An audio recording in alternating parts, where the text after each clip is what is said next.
So yun, good morning mga idol. For today's video pala, magsuswap nga pala ako ng headlight ng lens ng Toyota Vios na 2016. Naisagi ko kasi yan, nabasag. Nandito pala tayo sa Indang mga idol. Dinayo ko talaga to si Glenn D. Guzman Villanueva. Shout out sa'yo idol. Legit to na naglilinis ng headlight. In and out yan mga idol. Kaya kung gusto nyo PM nyo lang siya mga idol. Legit yan, legit. So, ang ginawa namin dito mga idol, nakabili kasi ako ng isang headlight assembly na sira na yung loob niya. Bali, ang kailangan ko lang talaga sa kanya yung lens. Tsaka ang mahal kasi ng isang pirasong headlight na original. Umaabot siya ng mga 5,000 plus or 6,000. Kaya naghanap din ako sa online at nakachamba din ako na meron ding binibenta na for dispose.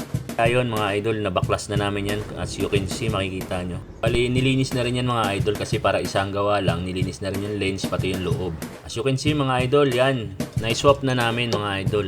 Napakatikas. Quality talaga ang pagkagawa mga idol. So yun mga idol, naikabit na namin. Yun lang. Thank you very much. Salamat sa panonood. Kung gusto nyo magpagawa, PM nyo lang siya. Mura lang siya maningil mga idol.